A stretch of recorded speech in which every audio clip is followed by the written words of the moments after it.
အားလုံးပဲမင်္ဂလာပါနော်ကျွန်တော်ရဲ့ AHM 2D channel ကနေပြီးတော့ကိုမများအားလုံးကိုနှွေးထွေးစွာကြိုဆိုလိုက်ပါတယ်ဗျာနော်ကိုမများအားလုံးပဲဒီ review လေးကဆိုရင်တော့ကျွန်တော်တို့3ရက်3လ2025ကနေပြီးတော့9ရက်3လ2025ဒီကိုကျွန်တော်အနေနဲ့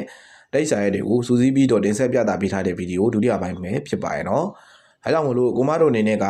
ဒီဗီဒီယိုထဲမှာမိမိတို့လိုချင်တဲ့တိတ်စာရဲတွေပါလာခဲ့တယ်ဆိုလို့ရှိရင်တော့တခါတည်း screenshot ရိုက်ပြီးတော့ယူထားပေးပါနော်တကယ်လို့ကိုမတို့လိုချင်တဲ့အတိတ်စာရဲတွေကဒီဗီဒီယိုထဲမှာပါမလာခဲ့သေးဘူးဆိုလို့ရှိရင်တော့အရင်တစ်ခါဗီဒီယိုထဲမှာလည်းပြန်ပြီးတော့ရှာကြည့်လို့ရပါတယ်เนาะဒါကြောင့်မလို့ဒီဗီဒီယိုထဲမှာပေါ့အရင်တစ်ခါဗီဒီယိုထဲမှာပေါ့ကိုမတို့လိုချင်တဲ့အတိတ်စာရဲတွေကပါမလာခဲ့သေးဘူးဆိုလို့ရှိရင်တော့ဒီဗီဒီယိုရဲ့ comment ထဲမှာကျွန်တော်ရဲ့ Telegram channel link ကိုချပေးထားပါတယ်အဲ့ဒီ channel လေးကိုမ join ရသေးလို့ရှိရင်တခါတည်းတော့ရောက်ပြီးတော့ join ခဲ့ကြပါအောင်လို့ပြောလိုက်ပါစီဗျာเนาะ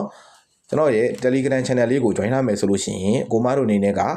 အပတ်တိုင်းအတွက်အတိတ်စာရဲ့အစုံအလင်နဲ့နေ့တိုင်းခဏန်းတွေကိုလည်းတခါတည်း free ကြည့်ရှုရမှာပဲဖြစ်ပါတယ်เนาะဒါကြောင့်မလို့ကိုမတို့အနေနဲ့ကကျွန်တော်ရဲ့ Telegram channel လေးကိုလည်းမ join ရသေးလို့ရှိရင်တခါတည်းတော့ရောက်ပြီးတော့ join ခဲ့ကြပါအောင်လို့ပြောလိုက်ပါစီဗျာเนาะ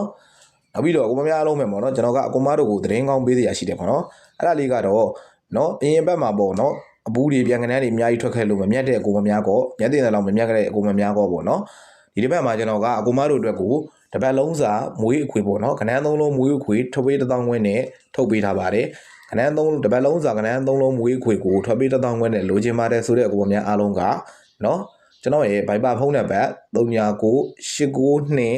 252 853 Viber ကိုလာရောက်ပြီးတော့တပတ်လုံးစာမွေးအခွေထုတ်ပေး1000ခွဲနဲ့ယူနိုင်ပါပြီဗျာနော်ဒါကြောင့်မလို့ကိုမတို့အနေနဲ့ကလာမယ့်ဘက်မှာပေါက်ချင်တယ်ဆိုလို့ရှိရင်တော့နော်ကနန်း3လုံးမွေးအခွေထွက်ပေး1000ခွဲနဲ့ကျွန်တော်ရှိမှယူလို့ရပါပြီဗျာနော်ဒါကြောင့်